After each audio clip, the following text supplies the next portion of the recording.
Planeaba serle infiel a mi esposo, pero él se me adelantó. Me llamo Amy, y tengo 29 años. Siempre me ha costado definirme con claridad. Hay quienes me dicen intensa, otros dicen que soy libre. Yo prefiero decir que soy muchas cosas al mismo tiempo, y ninguna de manera definitiva. A veces me gusta sentirme fuerte, como si pudiera con todo, y otras me hundo en una nostalgia sin motivo. No tengo un color favorito, ni una canción que me defina, pero sí tengo cicatrices que no todos conocen y silencios que nadie sabe interpretar. Mi infancia fue relativamente normal, padres presentes pero no demasiado afectivos, una hermana menor a la que siempre sentí que debía proteger. Desde pequeña me acostumbré a no necesitar demasiado de los demás, a resolver sola, a tragarme las dudas, a no molestar con mis emociones. Tal vez por eso crecí creyendo que el amor era un premio, una especie de recompensa por portarse bien o ser suficiente. Estudié diseño gráfico y me fui a vivir sola a los 22. Conocí gente maravillosa, tuve algunos amores fugaces, y otros más intensos pero igual de temporales. Siempre fui de las que se entregaban con todo, hasta que me rompían. Entonces, me reconstruía como podía, a veces con rabia, otras con lágrimas, pero siempre de pie. No creo en cuentos de hadas, nunca creí. Pero sí llegué a creer, por un momento, que podría construir uno propio. No el perfecto, pero sí uno que doliera lo menos posible. Uno con alguien que no me soltara la mano en los días grises. Uno donde no tuviera que fingir estar bien. Y por un tiempo, creí haberlo encontrado. Creí haber encontrado a Javier. Javier entró en mi vida sin pedir permiso. Yo no estaba buscando a nadie, ni tenía ganas de empezar nada. Era un lunes gris, uno de esos que solo parecen existir para fastidiar. Yo había tenido un pésimo día en la agencia de diseño donde trabajaba, me dolía la cabeza y estaba deseando que el tiempo pasara rápido. Pero ahí estaba él, en la sala de espera de un cliente importante, con su mochila cruzada al pecho, revisando papeles con el ceño fruncido. Nos presentaron de manera formal. Él era ingeniero de sistemas, encargado del área técnica del proyecto que la agencia gestionaría con su empresa. Yo, la diseñadora que debía armar toda la imagen visual del software que estaban por lanzar. Desde el principio discutimos mucho, pero de una manera peculiar. Él era meticuloso, yo más impulsiva. Él hablaba con cautela, yo decía las cosas sin filtro. Nos reíamos de lo distintos que éramos, y sin embargo, nuestras miradas tenían algo que no sabíamos nombrar. Lo que más me llamó la atención de Javier fue su capacidad para escuchar. No solo asentía, realmente procesaba lo que yo decía. Me hacía preguntas, se interesaba, y no parecía tener prisa por hablar de sí mismo. A veces me sorprendía mirándolo fijamente mientras él explicaba algo técnico que yo no entendía del todo. Me gustaba su voz, pausada, y la manera en que sonreía sin mostrar todos los dientes, como si se guardara un poco de su alegría solo para él. Durante las semanas de trabajo en común, nos fuimos conociendo más. Empezamos a compartir almuerzos, luego cafés fuera de la oficina. Nunca me preguntó si tenía pareja, ni yo a él. Pero había algo entre nosotros, algo tácito, un juego que ninguno terminaba de nombrar, como si el aire se cargara un poco más cada vez que estábamos cerca. Una noche, después de una jornada larguísima, nos quedamos solos revisando detalles del proyecto. Fue entonces cuando me confesó que llevaba casi 2 años soltero, que había salido de una relación tóxica y que había decidido tomarse su tiempo. Yo le dije que a mí los hombres me aburrían rápido. Él se rió y me dijo que esperaba no aburrirme nunca. Ese fue el primer clic. No una promesa, ni una declaración. Solo una frase. Pero bastó. Poco después empezamos a salir fuera del trabajo. Primero con excusas, luego ya sin ellas. Con Javier descubrí una tranquilidad que no había sentido antes. No era explosivo, ni dramático, ni adictivo. Era suave. Estable. Y eso, para alguien como yo, era desconcertante. Me costó entender que la calma también podía enamorar. Pasaron algunos meses y para cuando quise darme cuenta, ya lo estaba presentando como mi novio en las reuniones con amigas. No me lo pidió, no me lo exigió. Solo fue ocurriendo. Javier era de esos hombres que no necesitan imponerse. Te das cuenta de que están ahí cuando, de repente, no puedes imaginar tus días sin ellos. Él me cuidaba sin hacerme sentir débil. Me acompañaba sin atosigar. Me miraba como si lo que yo decía valiera oro. Y yo me dejaba querer. A veces con miedo. A veces con dudas. Pero me dejaba. Y sin saber cómo, esa historia que comenzó un lunes cualquiera empezó a tomar forma de futuro. La convivencia con Javier empezó de forma pausada pero firme, sin grandes estridencias ni fuegos artificiales. Nos mudamos a un departamento que diseñamos entre los dos, colores neutros en las paredes, muebles funcionales pero con encanto, plantas que crecían poco a poco. Cada elemento tenía un propósito estético y emocional. Yo me encargaba de los textiles, los cuadros, las lámparas, él, de los espacios abiertos y la distribución. Ese nosotros silencioso nos unió más de lo que esperaba. La vida diaria fue sorprendentemente agradable, desayunos a la mañana, paseos el fin de semana, cenas improvisadas con recetas que inventábamos juntos. Lo que más me sorprendía de Javier era su paciencia infinita. Cuando yo me embrollaba en decisiones pequeñas, qué silla comprar, qué color llevar a la pared, él siempre decía, lo que te guste más a vos. No era sumisión, era humildad, confianza, entrega. Con el tiempo nuestras reuniones con amigos se hicieron los viernes. Él traía vino, yo alguna botana, conversábamos risas y silencios. Empezaron los viajes cortos, alguna escapada a la playa donde caminábamos temprano para evitar la multitud, nos contábamos sueños, inseguridades. Hubo momentos de crisis leve, él con el trabajo, yo con la presión de clientes, y esos momentos nos unieron aún más. Me sentía segura contándole sin filtro, rompiéndome. Y él siempre me recogía con delicadeza.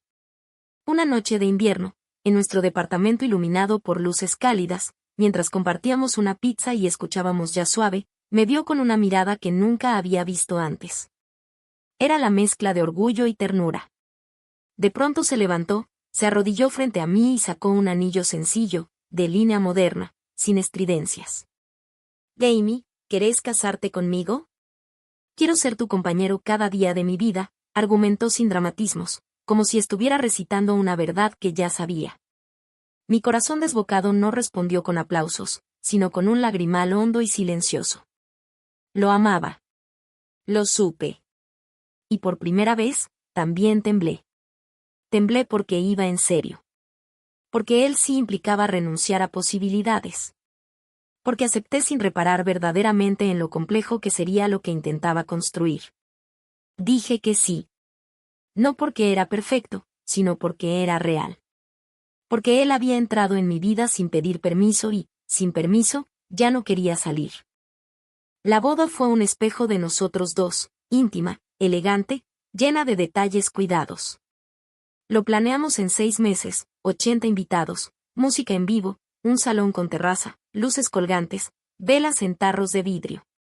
Mi madre lloró al verme caminar. Su hermano, el padrino, se robó la pista con un brindis emotivo.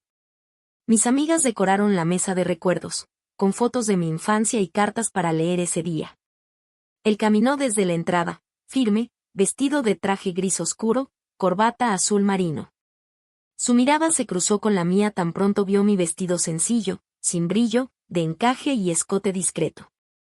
Yo iba escoltada por mi padre, caminando entre pétalos blancos que lanzaban las niñas, sintiendo el nudo en la garganta, no por miedo, sino por conciencia del compromiso que firmaba con el alma. El rito fue breve pero intenso. Los votos que Javier leyó, escritos por él mismo, hablaban de respeto, de cuidar en las tormentas, de admiración constante.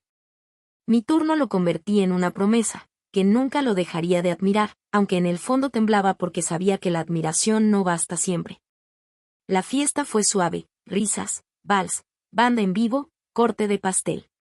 Bailamos lento bajo una luna artificial, lamparillas blancas colgando del techo. En algún momento me arrulló una sensación de perfección, todo funcionaba como debía, menos mi corazón, que latía con una mezcla extraña de plenitud y vacío. Durante la luna de miel, otro viaje que planificamos en conjunto, descubrí que iba cargando un silencio. Ya no era solo la calma lo que me atraía, sino el desafío. Y descubrí en el extranjero que mi decisión de prometerme a Javier había despertado en mí una inseguridad profunda. ¿Era suficiente? ¿Con él seríamos pasajeros el uno del otro o pilares firmes? Al regresar, sentí presión. No por lo externo. Por lo interior. La presión del para siempre. Me encontraba ordenando la casa, planificando cenas, controlando clientes, y en algún rincón surgía un pensamiento prohibido: ¿qué pasa si lo decepciono? Y entonces aquel susurro que me había salvado, el deseo de ser vista, reapareció con fuerza. No sabía qué forma tomaría, ni cómo, pero sabía que algo dentro de mí se rebelaba. Fue entonces cuando entró a la agencia un nuevo proyecto, con un nuevo cliente. Y su nombre, Matías, empezaba a resonar en mi piel antes de verlo. Desde que se fue la efervescencia del noviazgo, la vida matrimonial se convirtió en una coreografía de rutinas previsibles: trabajo, cenas tranquilas, fines de semana en casa o alguna salida segura con amigos. Todo bien, todo cómodo, pero yo no lo estaba. No era infeliz, simplemente vivía con una sensación difusa de insuficiencia, como si ya no supiera quién soy sin el vértigo del deseo recién descubierto. Fue entonces que apareció Matías en mi vida profesional. Un cliente nuevo, joven, perspicaz, lleno de sonrisas espontáneas. Llegó a mi oficina una tarde lluviosa, con un paraguas roto y un cabello húmedo que me pareció increíblemente atractivo. Tenía proyectos que necesitaban estética y funcionalidad. Yo era la diseñadora que podía dárselas. La primera reunión fue profesional, apasionada e intensa. Él hablaba de espacios como si fueran poesía. Yo respondía con ideas visuales. Tuvimos conexión inmediata. Lo más delicado, en sus gestos, sentí una atención rareza en mí, nerviosidad en responder, ligereza en caminar, una chispa pequeña en mis pupilas que creía ya apagada. Los siguientes días fueron complicados. Conversaciones de trabajo se desbordaron y se volvieron cenas técnicas que terminaban hablando de música, parientes, películas. Él no cruzó líneas explícitamente. Solo sugirió con traje y encantó que haríamos buena dupla fuera de los planos. Yo no diría que lo deseaba, pero sí lo imaginaba en escenas que nunca han sido correctas.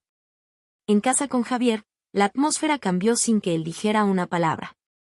Pensé que el matrimonio sería refugio, pero en realidad fue una presión de expectativas, de compromiso, de futuro, de planes sin espacio para lo imprevisto.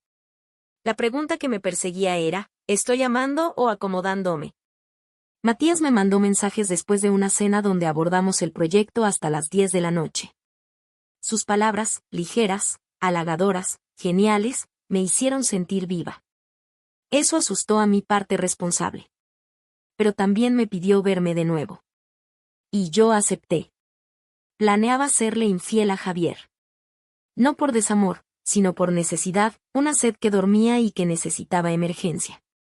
Ni siquiera sabía cómo delimitarlo aún, pero la realidad era que ese silencio prolongado de mis propias ganas lo estaba matando.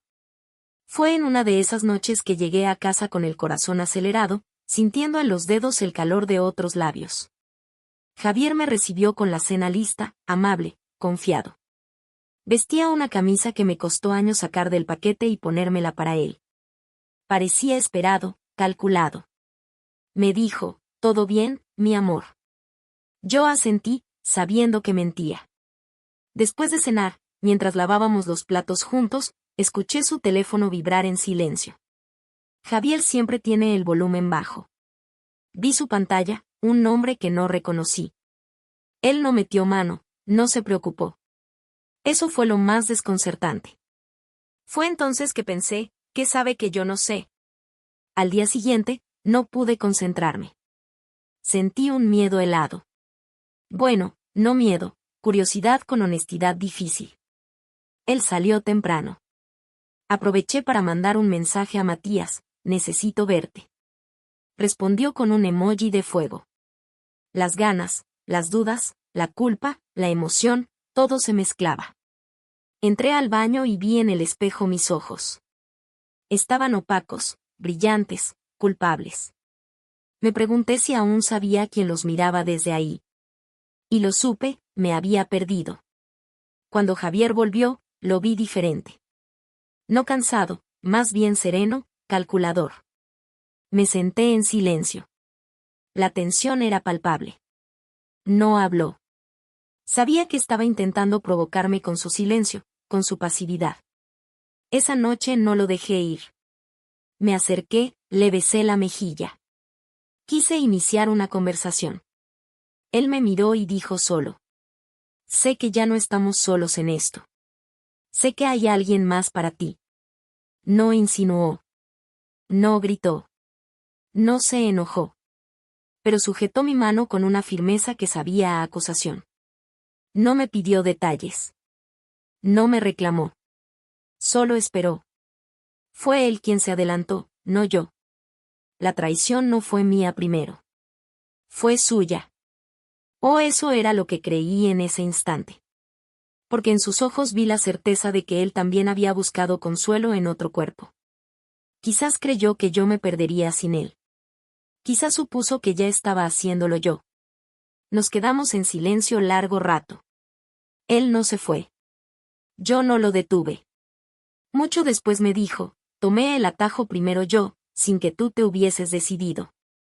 Y esa frase fue el peor golpe. Porque yo había estado a punto de traicionarlo, pero él ya lo había hecho.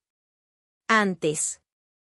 La casa se convirtió en un museo de silencios. Dormíamos en la misma cama, cenábamos en la misma mesa, pero parecía que vivíamos en universos separados. A veces el ruido de los cubiertos era lo único que sonaba entre nosotros durante toda una cena. Lo otro era el televisor encendido sin que ninguno lo viera, o la lavadora zumbando mientras los dos evitábamos cruzar miradas. No discutíamos. Eso era lo más cruel, no había gritos, ni reclamos, ni lágrimas, solo indiferencia. Y esa ausencia de emoción pesaba más que cualquier pelea. En algún momento dejé de preguntarme si él estaba viendo a alguien más. Ya no era celos lo que sentía. Era una tristeza profunda que me helaba el cuerpo cuando lo veía alistarse para salir y no me decía a dónde iba. Yo también dejé de justificarme. No sentí que tenía derecho. Porque aunque yo no había llegado a tocar a nadie más, la intención había estado ahí. Planeaba cruzar un límite. Y él se me había adelantado. De alguna manera, eso lo volvía menos culpable ante mis ojos. Y más distante. Empezamos a dormir de espaldas. Como si cada quien se protegiera del otro. Por las mañanas, me despertaba antes que él para evitar el roce incómodo de nuestros cuerpos. El café lo preparábamos por turnos, y si coincidíamos en la cocina, fingíamos estar ocupados mirando el celular. Una tarde, mientras recogía ropa del tendedero, vi su camisa favorita. La misma que le regalé en nuestro segundo aniversario. Pensé en lo mucho que le había gustado y en cuántas veces se la había puesto con orgullo. La arrugué en silencio y la lancé al cesto sin mirarla más. Él también dejó de usar su perfume. Ese que me enloquecía cuando salía de bañarse. Tal vez porque sabía que ya no me importaba. O porque ya no lo usaba para mí. Un viernes, él llegó más tarde de lo habitual. No me molesté en preguntarle por qué. Me limité a mirar de reojo mientras se quitaba los zapatos. Se acercó al comedor y dejó su maletín sobre la silla, como lo hacía siempre. Pero esta vez, no caminó hacia el cuarto. Se quedó parado en medio de la sala. Me observó, con una expresión que no supe interpretar al principio. Ni furia, ni tristeza. Solo resignación. Como si lo inevitable por fin se hubiera convertido en decisión. Amy, dijo con voz baja, pero firme. Ya no tiene sentido esto, ¿no? Sentí una punzada en el pecho. No respondí. No porque no tuviera algo que decir, sino porque ya lo habíamos dicho todo en el silencio de los últimos meses. Estoy buscando un departamento. Será temporal. Pero quiero que empecemos el proceso del divorcio. La palabra me atravesó. No por sorpresa, sino por lo definitiva que sonó. Como un portazo en medio de una casa vacía. Solo pude asentir. Me senté en el sillón y me llevé las manos al rostro. No lloré. No grité. Solo sentí el cansancio de haber sostenido por tanto tiempo un matrimonio que ya no estaba ahí. Los días siguientes fueron mecánicos. Dividimos las cuentas, discutimos con amabilidad forzada sobre lo que le tocaba a cada uno. Él empacó su ropa en cajas que dejó junto a la puerta. Cuando se fue, ni siquiera cerró fuerte. Solo dijo cuídate y se marchó. Esa noche, la casa fue demasiado silenciosa, incluso para lo que ya venía haciendo. Me senté en la cama vacía y por primera vez en semanas, lloré con fuerza. No por él. No por lo que hizo. Sino por todo lo que fuimos y que ya no sabíamos cómo recuperar. Porque lo que más dolía no era que él me hubiera sido infiel primero, sino haber planeado traicionarlo también. Creí que podía jugar a dos realidades y que ninguna dolería. Pero la más cruel me esperó en casa, vivir junto a alguien que ya no me miraba con amor. Ahora, sola, entendí que el dolor de la traición no está en el acto, sino en la lenta muerte del amor que no supimos cuidar. Y ese fue nuestro final.